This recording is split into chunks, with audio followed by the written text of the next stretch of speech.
It's around the time when the Barbès market begins to pack up that Rebecca, Lorena, and Ingrid embark on their race.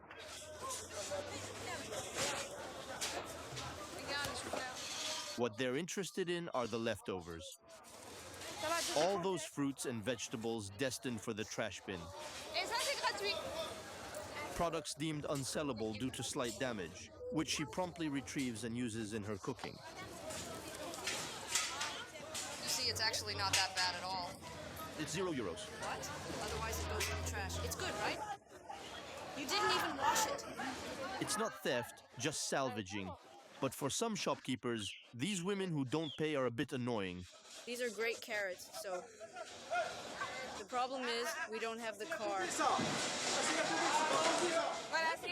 I did nothing, sir. I didn't do anything, sir. So, you see, there are regular people, and then there are those who work hard and genuinely need to make sound, producing it with effort and dedication. Like her, about 20 others are rummaging through the market's trash bins this morning. Lorena, Rebecca, and Ingrid have modest incomes, so to get groceries for free, they don't hesitate to brave the looks of passers-by. One might think that, well, people who go through the trash, well, they don't have money, they're people with a very low social status. Me, I work, I'm a mother, I don't have to do this, but it doesn't bother me at all because it allows me to save money. With the savings, I look for too many things for the kids. We did some iron work, because I do a lot. The soup part is great. All three live in the center of Paris. They're going to share their harvest at Ingrid's, the building caretaker, paid €1,200 a month. Rebecca accompanied her mother, Lorena. They are both temporary workers, earning between €700 and €1,200 each per month. On Ingrid's table, there are products found on the ground and also fruits and vegetables bought at discounted prices before the merchants pack up. They got all that for only €15, a substantial saving. It seems he owes us €35. €35 is a pair of shoes for the kids. It's bread for the month. So over the years, it saves quite a lot of money. After the harvest, Ingrid prepares her vegetables for freezing. And these zucchinis were free, just lying on the ground like trash. So it's all profit. So when we go ahead and eat them, it will be just right, you know. Today, these mothers aren't the only ones scavenging to fill their fridge. Many families now resort to this daily. Yes. Sophie is studying to be a management student. Simon, her boyfriend, is studying ecology. Overconsumption honestly is just not their thing at all.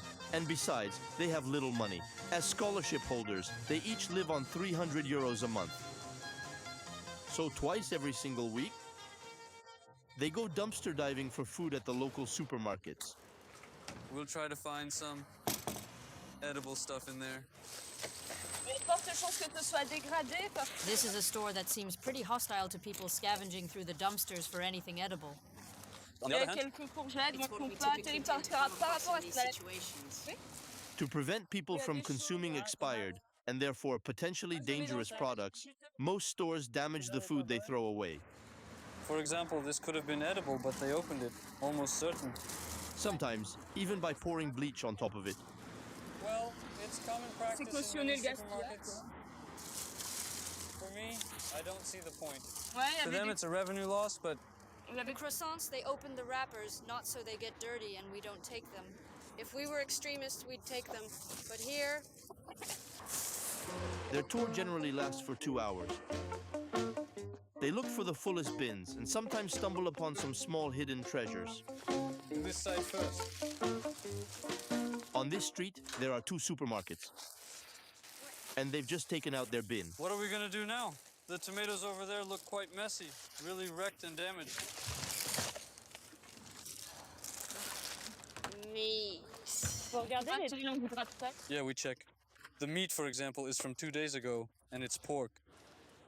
It's not worth it. So, well... Is it not good? The pale ale? How do we feel seeing all this stuff, sometimes in good condition, perfectly edible, in the trash?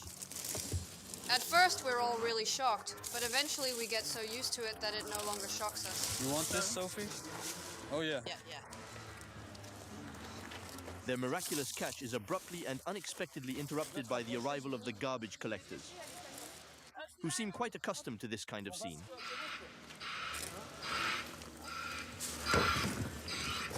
It's prettier, no problem. On passera plus tôt la prochaine fois pour pas vous embêter.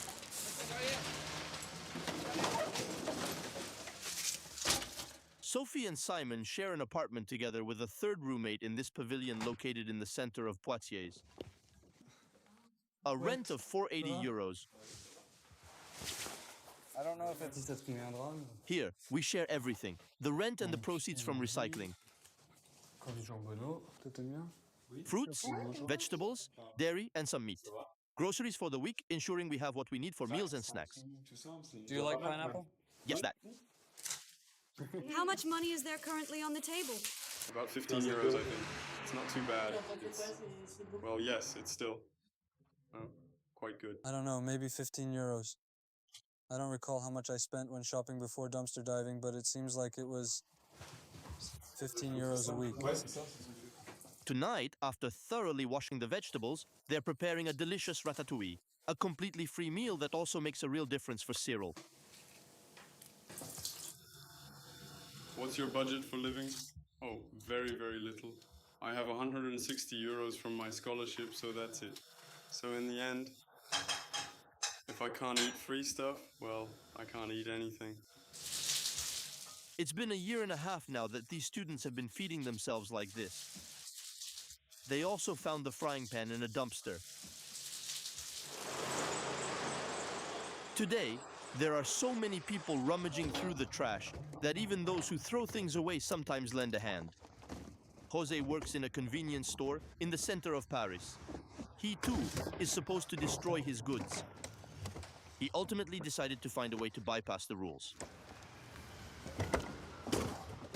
There are people who are starving, so if there are still products that are, for some individuals who are still in a state of being consumed, why destroy something like that? It's typically stuff that's a few days old or expires today, making it unfit for consumption by customers. A product, for example, take this one, it expired on the 28th, just yesterday.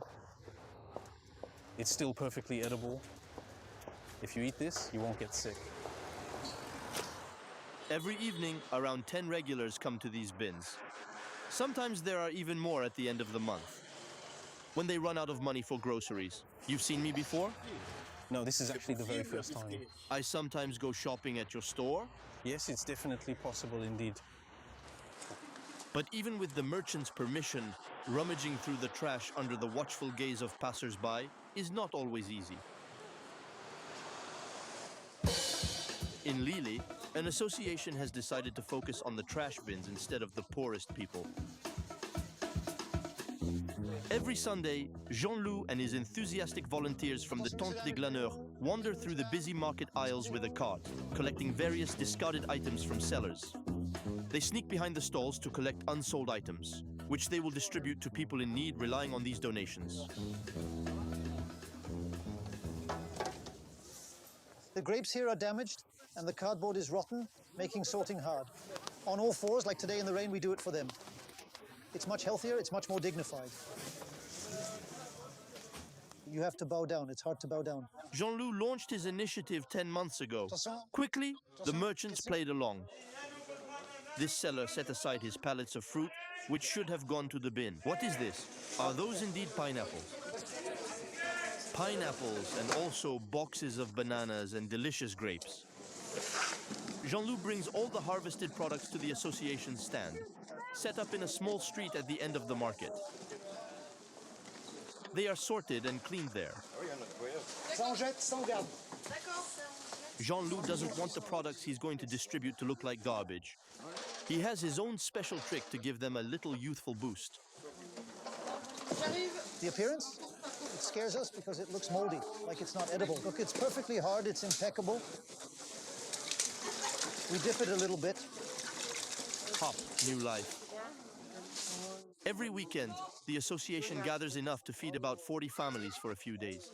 She manages to avoid a massive waste. That's 350 kilos of goods we would have thrown away. All of that, it was just going straight to the trash? All that is meant for the trash. You. See the importance of the mission to gather at the market. 350 kilos on this single market. In France, it would be 50% of food production ending up in the trash. That day, around 30 of them were patiently waiting at the gleaner's tent distribution. Among them, Geraldine, a regular visitor. How are you? Perfect.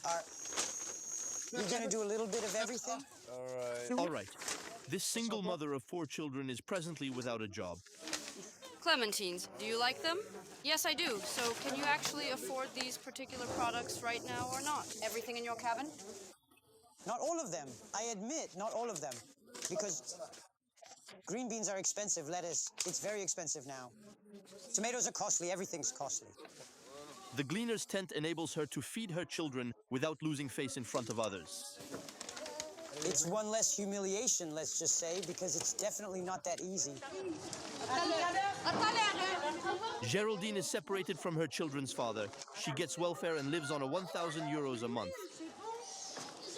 With her free fruits and vegetables, she's already saved 120 euros in just 1 month. And these children finally have the right to balanced meals.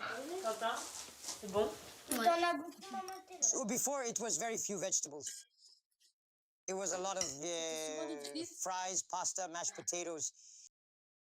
And the vegetables, no, we didn't eat vegetables. To support the most vulnerable families, about 10 municipalities in France are preparing to follow the example of the Lille-based association. It doesn't really mean much, even when the teacher herself talks about it.